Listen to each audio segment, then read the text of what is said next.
और इसी बीच लखनऊ में हाथरस हादसे को लेकर बैठक चल रही है। न्यायिक जांच आयोग कर रहा है बैठक। रिटायर्ड जस्टिस ब्रिजेश कुमार श्रीवास्तव इस वक्त मीटिंग ले रहे हैं। न्यायिक आयोग के तीनों सदस्य मौजूद हैं मीटिंग में।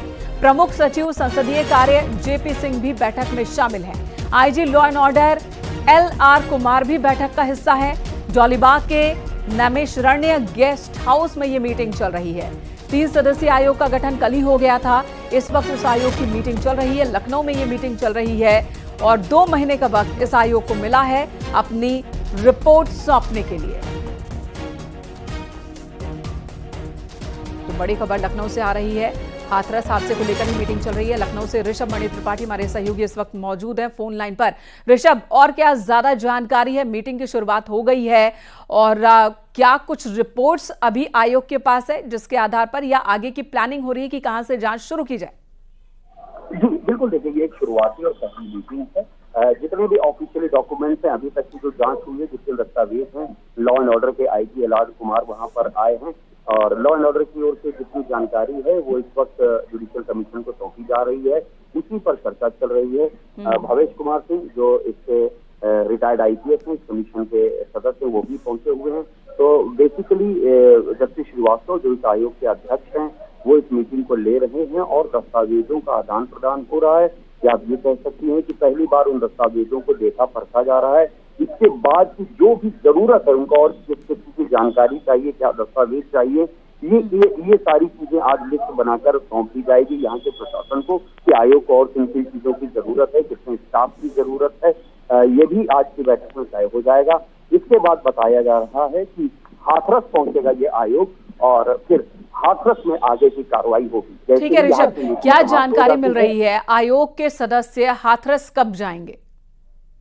हाँ देखिए, अभी तो ये नहीं कहा जा सकता कब जाएंगे, लेकिन कल या परसों में जो आयोग है वो हाथरस पहुंचेगा। आज ऐसे इंडिकेशन मिल रहे हैं और अभी तो समझ में आ रहा है जैसे कुछ ही देर में ये बैठक खत्म भी हुई है। अंदर से लोगों का देखिए अलर्ट हो गया है। कुछ ही देर में यहाँ पर जो आयोग के सदस्य हैं वो निकलेंगे, अंदर बैठक चल रही, क्योंकि इनके जो सुरक्षा कर्मी हैं वो भी पहुंच चुके हैं और जैसे ही निकलते हैं आयोग के सदस्य सब शायद मीडिया से बात करेंगे। लेकिन हम देख पा रहे हैं इसी हॉल के अंदर ये बैठक चल रही है जिसमें रिटायर्ड IPS भवेश कुमार सिंह जो उत्तर प्रदेश के DG इंटेलिजेंस। ठीक है, तो आयोग की मीटिंग में प्लान ऑफ एक्शन पर जरूर चर्चा अभी हुई होगी और जो कि सामने आ जाएगी जब आयोग के सदस्य मीडिया से बात करेंगे। इसी बीच जो बड़ा सवाल बना हुआ है कि बाबा कहाँ है, क्या इस सवाल का जवाब अभी तक पुलिस वालों को मिल पाया है? बात हुई है, पुलिस का ये कहना है कि अभी तक चूंकि इस पूरे मामले में भोले बाबा को आरोपी नहीं बनाया गया है, लिहाजा उनको अभी आरोपी की तरह नहीं ट्रीट किया जा रहा है। आयोजकों को आरोपी बनाया गया है। एक आरोपी मधुकर जो नामजद आरोपी हैं उनके ऊपर 1 लाख रुपए का इनाम भी रख दिया गया है। उनकी तलाश में पुलिस लगी हुई है और बाकी जहां पे जरूरत होगी, अभी तक जो गिरफ्तारियां हुई हैं उनसे जब पूछताछ हो जाएगी फिर इसके बाद ये तय हो पाएगा कि क्या बाबा को आरोपी बनाया जाए या ना बनाया जाए, क्योंकि ये इन्वेस्टिगेशन की जो दिशा है ये तय करेगी कि बाबा का क्या रोल है। देखिए आयोग की बैठक खत्म हो गई है, जस्टिस आ रहे हैं, उनसे एक बार बात कर लेते हैं। सर प्रणाम सर, गुड इवनिंग सर। आप बताएंगे आज बैठक किसके रिगार्डिंग हुई है, आगे प्रक्रिया कैसे चलेगी? आराम से नीचे कर लिए, थोड़ा सा मार्जिन दीजिए मुझे, नीचे बोलने तो दिए सर, नीचे कर लो, नीचे कर लो यार सर। ठीक है, एक कमीशन कॉन्स्टिट्यूट हुआ है जी सर, कल ही नोटिफाई हो गया। उसी के सिलसिले में ये हियरिंग थी। हमें कैसे आगे बढ़ना है, क्या काम करना है, क्योंकि लिमिटेड टाइम है, तो उसी के सिलसिले में सर कमीशन हाथरस कब जाएगा? माइक नीचे कर लो। कमीशन हाथरस अभी are planning it, shortly will be visiting. तो सर अभी जितने भी अभी तक की जो फाइंडिंग्स है वो हैंडओवर हो गए कमीशन को? नहीं, कोई फाइंडिंग तो अभी नहीं है, अभी तो शुरुआत हुई है। आज बहुत जल्दी हमें जो टाइम मिला हुआ है कमीशन को, will try to finish it up जल्दी हाथरस। हाँ, बहुत। एक DM की रिपोर्ट आई थी, फिर 24 घंटे की रिपोर्ट जो आई, क्या ये आपके वो डॉक्यूमेंटेशन आपको उनसे पूछना पड़ेगा। हम अभी मौके पे गए नहीं है, लेकिन हम जल्दी जाने की कोशिश करेंगे। क्या वो आपको सौंपे गए हैं कि अब तक की जो जांच हुई है? नहीं, हमारे पास वो डॉक्यूमेंट नहीं है, फिलहाल नहीं है। आवश्यकता समझेंगे तो आप मंगा लेंगे। कब तक सर हाथरस जाना होगा आप लोगों का? हम लोग बहुत जल्दी जाएंगे, 2-1 दिन के अंदर जाने की सोच रहे हैं। अभी प्लान किया, इसी से सारी मीटिंग। सर एक सवाल बहुत तेजी से बाहर भी चर्चा में आ रहा है कि जो पुलिस की FIR है, देखिए हम चर्चा पे तो नहीं चलेंगे। हमें जो काम मिला है कमीशन को, अभी उस पे हम काम करेंगे और we will collect evidence and then try to find out certain measures. लेकिन हमारे पास अभी वो डॉक्यूमेंट नहीं है, इसलिए हम आप उसके कोई कमेंट नहीं कर पाएंगे। सर इस पुलिस की FIR में जो आरोपी हैं उसके अतिरिक्त भी कुछ आरोपी हो सकते हैं? Please no comment. इस तरह की बात जो चीज हमारे पास नहीं है हम उस पर कमेंट नहीं करते। सर, इस मामले से जुड़े जो लोग हैं, क्या उनसे भी बातचीत करेगा? हाँ बिल्कुल, जरूरत समझेंगे, सबसे करेगा। आपसे भी अगर मदद की जरूरत होगी तो वो भी लेंगे, क्योंकि हमें सच्चाई के रास्ते पे जाना है। लेकिन अभी तो हम नहीं कर पाएंगे। ठीक है सर, थैंक यू। तो रिटायर्ड जस्टिस श्रीवास्तव जिन्होंने जी हमने ये पूरी बाइट सुनी, ऋषभ ये पूरी बाइट सुनी, आप लाइव थे।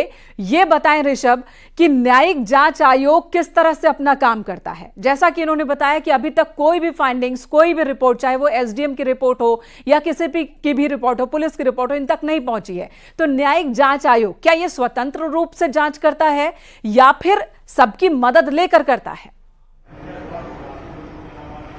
देखिए, राज्यपाल की अपनी शक्तियां होती हैं, उसी का इस्तेमाल करते हुए कोई आयोग बनाया जाता है। आयोग का टर्म 2 महीने रखा गया है। जस्टिस श्रीवास्तव जो खुद रिटायर्ड हाईकोर्ट के जज रह चुके हैं, रिटायर्ड IAS, रिटायर्ड IPS इस आयोग में है। ये आयोग अपनी तरह से जांच करेगा और जैसा उन्होंने खुद बताया है कि उनको जैसी आवश्यकता होगी, वो पुलिस के अधिकारी हैं, प्रशासन के अधिकारी हैं, यहां तक कि जो मीडिया कर्मी भी वहां मौजूद रहे होंगे या जिन मीडिया कर्मियों ने उसको रिपोर्ट किया है, वो उनको भी बुलाएंगे, उनके भी बयान दर्ज करेंगे।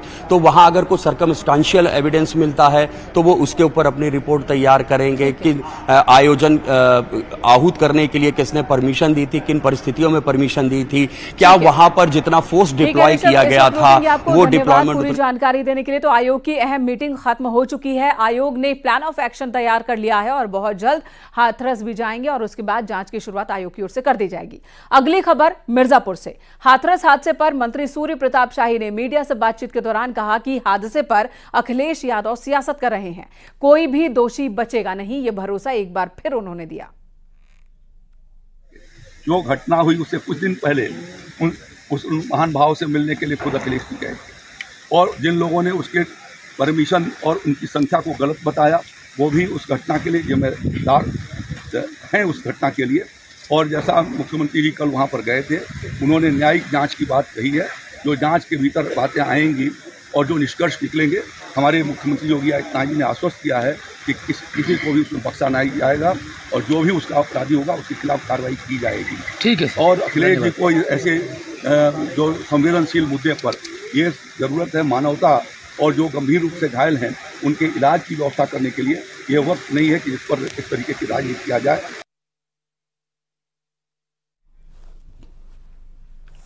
और हाथरस हादसे में घायल हुए लोगों से मंत्री धर्मवीर प्रजापति ने जिला अस्पताल जाकर मुलाकात की, तमाम जानकारी भी उनसे ली। हाथरस के फुलरई में भगदड़ हो गई थी, 121 लोगों की मौत हो गई, कई लोग जख्मी हुए जिनका अलग अलग अस्पतालों में इलाज चल रहा है।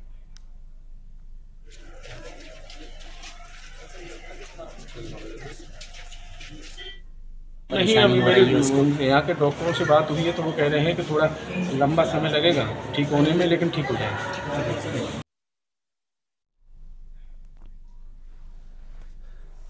और इसी बीच हादसे में सहायता राशि भी जारी कर दी गई है। मुख्यमंत्री कोष से 2 करोड़ 32 लाख रुपए जारी किए गए हैं।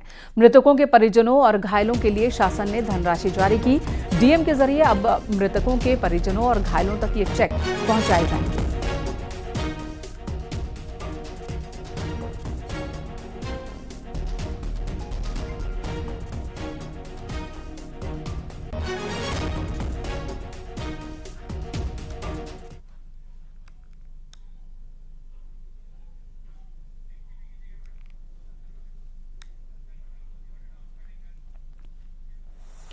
और इसी बीच सूत्रों के हवाले से खबर आ रही है कि कांग्रेस नेता राहुल गांधी कल जा सकते हैं हाथरस हादसे में घायलों और पीड़ित परिजनों से मुलाकात करेंगे राहुल गांधी। ये बड़ी खबर आज की रही कि कल राहुल गांधी हाथरस जा सकते हैं। सत्ता पक्ष से लेकर विपक्ष के तमाम नेता अब तक हाथरस जा चुके हैं। पीड़ितों से उन्होंने मुलाकात की है। अब राहुल गांधी के भी कल हाथरस जाने की खबर आ रही है।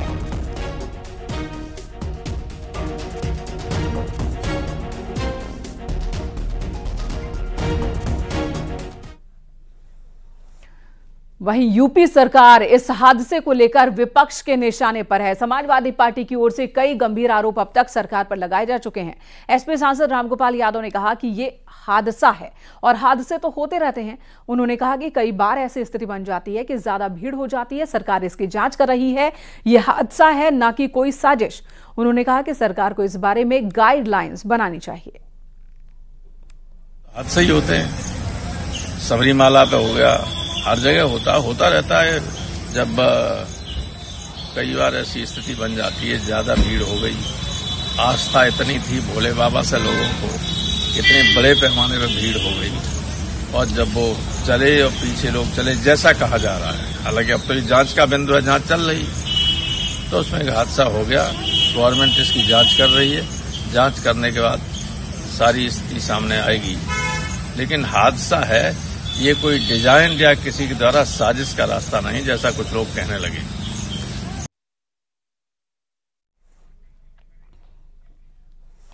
और अगली खबर हाथरस से ही। सूरज पाल उर्फ भोले बाबा के अधिवक्ता यानी कि वकील एपी सिंह हाथरस के जिला अस्पताल पहुंचे, घायलों से मुलाकात की। एपी सिंह ने कहा कि जांच में सहयोग करेंगे, कोई भाग नहीं रहा है।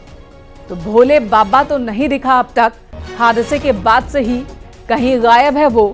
लेकिन एपी सिंह, जो कि भोले बाबा का वकील होने की बात कह रहे हैं, वो जरूर जिला अस्पताल पहुंचे, घायलों से मुलाकात की और ये भरोसा दिया कि जांच में सहयोग किया जाएगा, कोई भी भाग नहीं रहा है।